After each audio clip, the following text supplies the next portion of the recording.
వేదికకి మన వారిస్ పై రావాల్సిందిగా కోరుతున్నాం.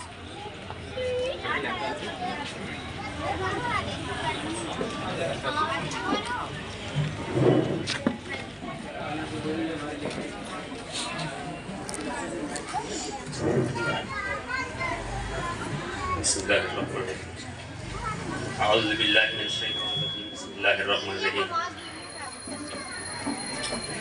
అస్సలాము అలైకుం వరహ్మతుల్లాహి వబరకాతుహు. ఈ యొక్క కార్యక్రమానికి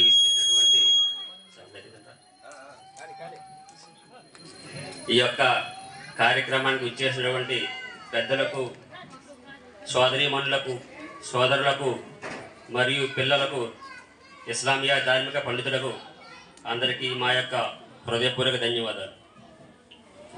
ఈ యొక్క అర్లాలో ఈ యొక్క మహమ్మదీయ మసీద్ స్థాపించి సుమారు 30 సంవత్సరాల పైన జరుగుతుంది. అల్హమ్దులిల్లా అప్పటి నుండి కూడా ఈ యొక్క మసీదులో 5 పూటల నమాజ్ జరుగుతుంది. మసీదులో తాలీంలు దీనియాతి ప్రోగ్రాం జరుగుతున్నాయి. మసీదులో తాలీం జరుగుతున్నాయి. గెస్తమ్మలు గట్ట జరుగుతున్నాయి.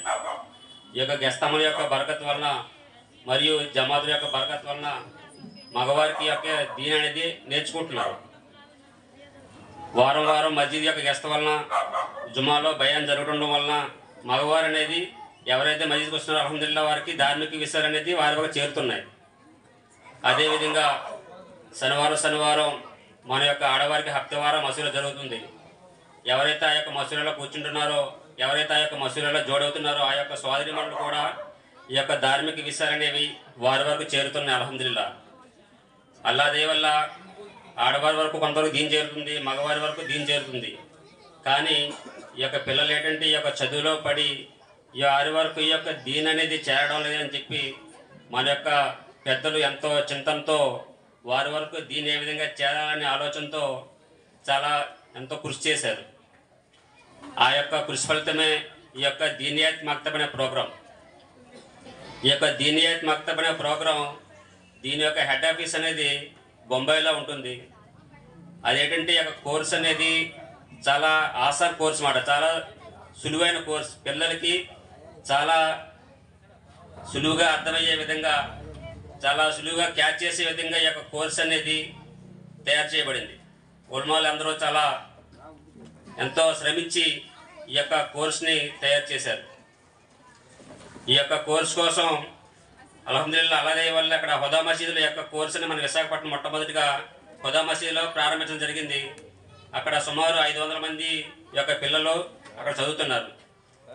మన అల్లిపురం నా బడేగల్కి సాధ్య అయినటువంటి మన సమీర్ భాయ్ గారు అందరికీ తెలుసు, సచివాలయం ఎంప్లాయీ. ఆయన కూడా ఇక్కడ జాబ్ చేస్తున్నారు, మన మసీదుకి వస్తూ ఉంటారు. ఆయన కూడా మన కార్లో పిల్లలు చాలామందికి దీనికి దూరంగా ఉన్నారు, వారికి దీన్ని చేర్చాలనే సంకల్పంతో మన యొక్క మసీద్ యొక్క పెద్దలతో సంప్రదించి ఈ యొక్క దీని ప్రోగ్రాం ఏర్పాటు చేయడానికి చాలా కృషి చేశారు. మన యొక్క పెద్దలు కూడా చాలా శ్రమించారు. మాలాగా మా యొక్క పిల్లలు కాకూడదు, వారి వరకు దీన్ని చేరాలి, వారి యొక్క జీవితంలో చాలా అభివృద్ధి పొందాలనే సంకల్పంతో మన యొక్క పిల్లలు కూడా చాలా ఉన్నత స్థానంలోకి రావాలని చెప్పేసి మన యొక్క కమిటీ యొక్క పెద్దలందరూ కూడా ఎంతో శ్రమగా వచ్చుకొని ప్రతి ఒక్క ఇంటికి తిరిగి వాళ్ళ పిల్లల యొక్క ఆధార్ కార్డులు, ప్రతి ఒక్క పాస్వర్డ్ ఫోటోలు కలెక్ట్ చేయడం జరిగింది. అందరికీ తెలిసిన విషయమే. ఆ యొక్క అప్లికేషన్ తీసుకొని పిల్లల యొక్క మక్తబ్ అనేది జాయిన్ చేయడం జరిగింది. అల్హమ్దులిల్లా మొట్టమొదటిసారిగా ఒక 30 మంది పిల్లల వరకు జాయిన్ అయ్యారు మొట్టమొదటిసారి. అల్హమ్దులిల్లా అది వల్ల ఈ యొక్క దీనియాత్ అనే ప్రోగ్రాం చాలా ఇంపార్టెంట్ మాట పిల్లలకి. ఈ యొక్క దీనియాత్ యొక్క సబ్జెక్ట్ ఏ విధంగా ఉంటుందంటే దీనిలో ముఖ్యంగా 5 యొక్క సబ్జెక్టులు ఉంటాయి. ఈ యొక్క దీనియాత్ అనేది అంతకుముందు కూడా అల్లాదే వల్ల ఖురాన్ అనేది మసీదులో నేర్పించేవారు పిల్లలకి. నూరానీ కాయిదా, అమ్మపర నేర్పించేవారు. ఈ యొక్క దీనియాత్ అనే యొక్క సబ్జెక్టులో ఏంటంటే కొత్తగా 5 రకాల పద్ధతులు ఉంటాయి. మొట్టమొదటి ఏంటంటే ఖురాన్ అనేది నేర్పిస్తారు. ఇక దీనియాత్ పద్ధతిలో ఖురాన్ అనేది అరబ్బీ జుబాన్లో ఖురాన్ నేర్పిస్తారు. ఖురాన్ చదవడం అనేది నేర్పిస్తారు. రెండవది హదీస్ మరియు దువా, ప్రవక్త సల్లల్లాహు అలైహి వసల్లం గారి యొక్క హదీసులు మరియు దువా అన్నీ కూడా నేర్పిస్తారు. అన్నం తినేటప్పుడు ఏ దువా ఉంటుంది, పడుకునేటప్పుడు ఏ దువా ఉంటుంది, తినేటప్పుడు ఏ దువా ఉంటుంది, అన్నీ కూడా పిల్లలకు నేర్పిస్తారు అన్నమాట. రెండవది. మూడవది ఏంటి, ఆకే అంటే ఈమాన్ పర్ యకీన్, అల్లా మీద విశ్వాసం అన్నీ కూడా నేర్పిస్తారు అన్నమాట. ఏ జరిగినా సరే అల్లాతోనే జరుగుతుందనే విశ్వాసాన్ని చిన్నప్పటి నుంచే పిల్లల మనసులో బలంగా దృఢమయ్యే విధంగా ఆ యొక్క మెహనత్ అనేది పిల్లల మీద కృషి చేయడం జరుగుతుంది. అదేవిధంగా 4 మామూలాత్ అంటే పిల్లల యొక్క నడవడిక మాట, ఇస్లామియా నడవడిక. ఏ విధంగా వ్యవహరించాలి పిల్లలు తన యొక్క జీవితంలో, తల్లిదండ్రులకు ఏ విధంగా గౌరవం ఇవ్వాలి, ఇరుగు పొరుగు వారికి అక్క చెల్లెళ్ళకి ఏ విధంగా గౌరవం ఇవ్వాలని చెప్పేసి ప్రతి ఒక్క విషయం, ప్రతి ఒక్క అంశం కూడా ఈ పిల్లలకి చిన్నప్పటి నుంచే నేర్పడం జరుగుతుంది. ఆఖరిది ఉర్దూ జుబాన్ అంటే మన యొక్క పిల్లలకి చాలామందికి తెలుగు జుబాన్లో తెలుగు మాట్లాడటం, తెలుగు చెబుతారు.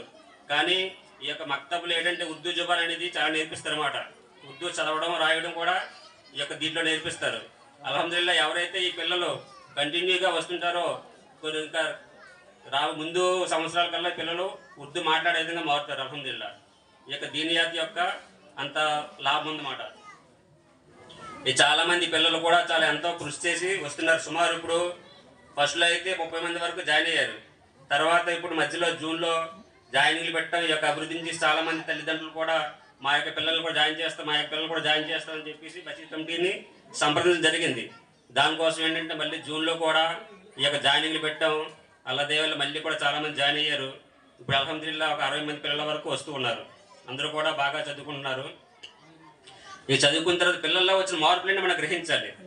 మనం ప్రతి పని చేసిన తర్వాత దానిలో లాభ నష్టాలు ఎంత ఉన్నాయో మనం ఏ విధంగా గ్రహిస్తామో, ఈ దీనియాత్ ప్రోగ్రామ్ స్టార్ట్ అయిన తర్వాత మన యొక్క పిల్లల్లో వచ్చిన మార్పులు ఏంటైనా మనం ఎవరైనా గ్రహించాలన్నమాట. మొట్టమొదటి ఏంటంటే ప్రతి ఒక్క పిల్లవాడు కూడా ఇంట్లో వచ్చేటప్పుడు ఏం చేసేవారు, హాయ్ అమ్మ, హాయ్ మా అమ్మ అనుకొని వచ్చేవారు. కానీ ఇప్పుడు అస్సలాము అలైకుం వరహ్మతుల్లాహి వబరకాతుహు అని చెప్పుకొని వస్తున్నారు. ఆ యొక్క మార్పు అనేది మన యొక్క పిల్లల్లో రావడానికి కారణం ఏంటంటే ఈ యొక్క దీనియాత్ మాట. ఆ సలాం అనేది మామూలు చిన్న విషయం కాదు భయ్. సలాం అనేది అల్లాహ్ యొక్క నామం మాట. అస్సలాము అలైకుం వరహ్మతుల్లాహి వబరకాతుహు అంటే మీపై అల్లాహ్ యొక్క శాంతి మరియు కరుణ కృప కురియుగాక అని అర్థం. మామూలుగా చాలామంది ఏమనుకుంటామంటే good morning, good night, hi bye అన్నట్టు అది ఒక ముస్లింల యొక్క పలకరింపు అనుకుంటాం. కానీ సలాం అనేది అల్లాహ్ యొక్క దువా మాట. ఎవరైతే మన యొక్క పిల్లలు మన ఇంట్లో అస్సలాము అలైకుం చెప్పేసి అడుగు పెడతారో మనం కూడా వాలేకుం అస్సలాం జవాబిస్తాం. అంటే మీపై కూడా అల్లాహ్ యొక్క శాంతి మరియు కరుణ కురియుగాక అని చెప్పమాట. మన యొక్క చిన్నపిల్లలు ముద్దు నోరులతో సలాం చెప్తూ ఉంటే అల్లాహ్ తాలా ఎంత ఖుషి అవుతారో, మన యొక్క ఇంట్లో ఎంత బరకతిస్తారో ఆలోచించినవి.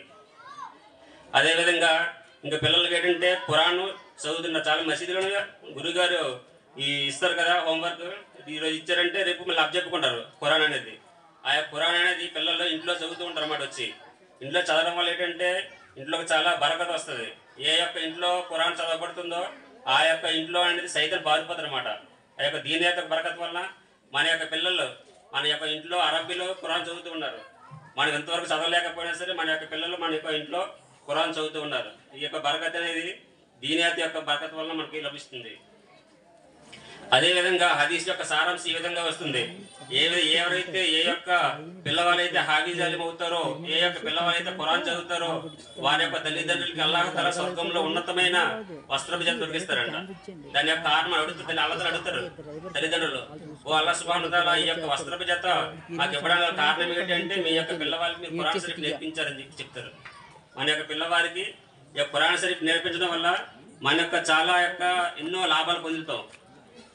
అదేవిధంగా ఇంకో లాభం ఏంటంటే అందరికీ తెలిసింది, అంతకుముందు ఎవరైనా మన యొక్క సోదరులు గృహప్రవేశం జరిగిందనుకోండి, ఎక్కడైనా ఏదైనా ఖురాన్ కానీ చేయాలనుకోండి, ఏం చేసేవారు, వేరే మదర్సాకి వెళ్ళి వేరే మసీదుకి వెళ్ళి వారి యొక్క మదర్సా పిల్లల్ని ఒప్పించి వారి గురువు గారిని బతిలాడుకొని తీసుకొచ్చి మన యొక్క మసీదులో మన యొక్క ఇంట్లో ఒక ఖురాన్ కానీ చేయించుకునేవారు. కానీ అల్హమ్దులిల్లాహ్ ఈ యొక్క దీనియాత్ స్టార్ట్ అయిన తర్వాత మన యొక్క పిల్లవాళ్ళే అందరికీ తెలిసి చాలామంది ఓపెనింగ్ కూడా చేసుకున్నారు. మన యొక్క పిల్లవాళ్ళే ఇంటికి వెళ్ళి ఖురాన్ షరీఫ్ స్వరయుక్తంగా చదువుతున్నారు. అల్హమ్దులిల్లాహ్ చాలా సంతోషపడుతున్నాం. కమిటీ వాళ్ళు కూడా చాలా ఆనందపడ్డారు. ఎందుకంటే ఎంతో మెహనత్ చేసి వాళ్ళ పిల్లవాళ్ళ కృషి కోసం ఎంతో శ్రమించి వాళ్ళకి ఎంకరేజ్ చేయడం కోసం అన్ని రకాల శ్రమించి ఒక పిల్లవాళ్ళు ఈ విధంగా సాఫల్యం పొందారంటే కమిటీ వాళ్ళకి ఎంతో ధన్యవాదాలు తెలియజేసుకుంటున్నాం. అదేవిధంగా ఈ యొక్క మక్తబ్ అనేది చాలా ఇంపార్టెంట్ అన్నమాట ప్రతి ఒక్క పిల్లవాడికి. మన యొక్క పిల్లలందరూ కూడా ఎవరైతే ఇంతవరకు చదువుతున్నారో వాళ్ళని కూడా క్లాసులు మానిపించుకుని డైలీ పంపించండి. అదేవిధంగా ఎవరైతే ఇంకా పిల్లవాళ్ళు ఇంకా జాయిన్ అవ్వలేదో వారి యొక్క పిల్లలను కూడా ఇన్షాల్లా ఈ నెల 27వ తారీఖు నుండి కొత్తగా జాయినింగ్ జరుగుతాయి. అప్లికేషన్లు మన ఉస్తాద్ దగ్గర గురువుగారి దగ్గర ఉంటాయి. లేదా కమిటీ వాళ్ళని సంప్రదించినా సరే కొత్తగా అప్లికేషన్ ఇస్తారు. 27 తారీఖు నుండి జనవరి 15 తారీఖు వరకు ఈ యొక్క జాయినింగ్ జరుగుతాయి. కొత్త కావాలనుకునే వాళ్ళు అప్లికేషన్ తీసుకోండి. ఇక దీన్ని అనేది చిన్నపిల్లలకి ఇప్పటి నుంచే పునాది వేయడం చాలా ఇంపార్టెంట్. తర్వాత కుర్రవాళ్ళ మాట, ఎవరైతే కాలేజీ చదివిన కుర్రవాళ్ళు ఉన్నారో వారి వరకు దీన్ని చేరాలి. కాలేజీ చదివిన కుర్రవాళ్ళు ఏంటంటే చాలా వాళ్ళకి హోంవర్క్లు అవనియండి, ప్రాజెక్టులు అవనియండి, ఎడ్యుకేషన్ పరంగా చాలా బిజీ అయిపోతున్నారు. వారి వరకు దీన్ని ఏ విధంగా చేరాలని చెప్పి మన కమిటీ వారు మళ్ళీ ఫిక్ర్ చేశారు. ఫిక్ర్ చేసి కాలేజీ చదివిన కుర్రవాళ్ళ కోసం, వ్యాపారస్తుల కోసం, ఉద్యోగస్తుల కోసం చాలామంది వ్యాపారస్తులు ఉదయం నుండి సాయంత్రం వరకు వ్యాపారాలు మునిగి ఉంటారు. ఇషా నమాజ్ తర్వాత ఇన్షాల్లా వ్యాపారం క్లోజ్ చేసుకుని అలా దేవుళ్ళు చాలామంది ఇషా నమాజ్ వస్తున్నారు. కాలేజ్ స్టూడెంట్స్ అవనివ్వండి, వ్యాపారస్తులు అవనండి, ఉద్యోగస్తులు అవనండి, ఇషా నమాజ్ తర్వాత చదువుతున్నారు కొంతమంది బ్యాచ్. అల్హమ్దులిల్లాహ్ మొదట 15 మంది వరకు వచ్చారు చాలామంది స్టూడెంట్స్. సమ్మర్ హాలిడేస్లో అటు వచ్చేవారు. వ్యాపారస్తులు కూడా వస్తున్నారు. ఒక ఉమర్బాయ్ అనండి, ఇంకా రజాక్, నేను వ్యాపారస్తులు అందరికీ తెలుసు. ఉదయం మధ్యాహ్నం షాప్ చూసుకొని సాయం చేసి ఖురాన్ నేర్చుకుంటున్నాను. అదేవిధంగా కాలేజ్ చదివిన కుర్రవాళ్ళు కూడా సాయంత్రం కూడా వస్తున్నారు. ఇంకా 15 మంది వరకు వచ్చేవారు. కానీ ఇప్పుడు ఇందువల్ల ఏ కారణం వల్ల తగ్గిపోయారు. ఒక 5-6 మాత్రం చదువుతున్నారు. ఇప్పుడు ఉదాహరణ మీ ముందు చూస్తారు, ఒక అబ్దుల్ అజీజ్ కాలేజ్ స్టూడెంట్. ఆయన రోజంతా ప్రాజెక్టులో కాలేజీలో బిజీ ఉన్నా సరే సాయంత్రం ఇషా తర్వాత వచ్చి రోజు పావుగంట టైం కేటాయించి ఇక మక్తబ్ చదువుతున్నాడు. ఖురాన్ ఎంత చక్కగా పారాయణం చేశాడో మీరు కూడా ఉదాహరణ చూశారు. కాలేజ్ చదివిన కుర్రాడైనా సరే తన యొక్క సమయాన్ని కేటాయించి ఇక ప్రాపంచిక విద్యతో పాటు పరలోక విద్య, ఖురాన్ విద్య కూడా చాలా ఇంపార్టెంట్గా గ్రహించి రోజుకో పావుగంట కేటాయించి ఖురాన్ నేర్చుకున్నాడు. అల్హమ్దులిల్లాహ్ మేము చాలా చక్కగా చదివాడు. అదేవిధంగా చాలామంది కుర్రవాళ్ళు ఉన్నారు. ఇంకా మన యొక్క ఆర్లో ఏరియాలో కుర్రవాళ్ళు చాలా ఎక్కువ. ఈ 10th క్లాస్ నుండి మినిమం కాలేజ్ చదివిన కుర్రవాళ్ళు అవనండి, వ్యాపారస్తులు అవనండి, చాలామంది ఇషా నమాజ్ తర్వాత కొంచెం ఫ్రీ అయిపోతారు. కాబట్టి అలాగే వాళ్ళు మా గురువు గారు కూడా చాలా ఓపికగా చెప్తున్నారు. ఉదయం నుండి మక్తబ్ చెప్పుకొని నమాజ్ చేయించుకొని ఇషా నమాజ్ చెప్తారు. ఇషా నమాజ్ తర్వాత కూడా ఆయన అలసిపోకుండా అల్లదేవాళ్ళు నేను మీకోసం ఓపికగా ఇస్తాను, నా యొక్క సమయాన్ని ఇస్తానని చెప్పేసి చాలా ఓపికతో సబర్ చేసి మన కోసం కూడా ఇషా నమాజ్ తర్వాత కూడా తాలీము, దావతాలు, ఇస్తిక్బాల్ అమలైపోయిన తర్వాత కూడా రాత్రి 9-9:30 వరకు కూడా ఆయన సమయాన్ని కేటాయిస్తున్నారు.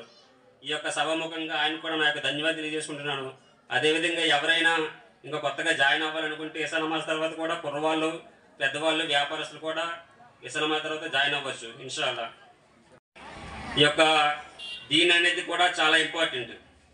అంతకుముందు కాలేజీ ఇప్పుడు వేసవి సెలవుల్లో కాలేజీ అమ్మాయిలు అవనివ్వండి, గృహిణీలు అవ్వండి, పిల్లలకు సెలవు ఉండడం వల్ల గురువుగారి ఇంటికి వచ్చి నేర్చుకునేవారు. వాళ్ళ యొక్క భార్య గారు నేర్పించేవారు. గురువు గారి భార్య గారు, మన అదృష్టం ఏంటంటే గురువుగారి యొక్క భార్య గారు కూడా ఆలీము.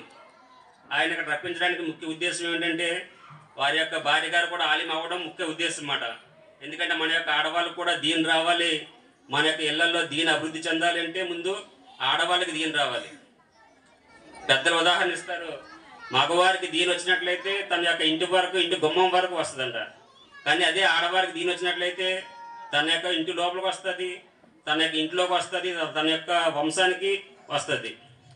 ప్రతి ఒక్క తల్లి కూడా తన యొక్క పిల్లలకి నేర్పిస్తుంది అన్నమాట.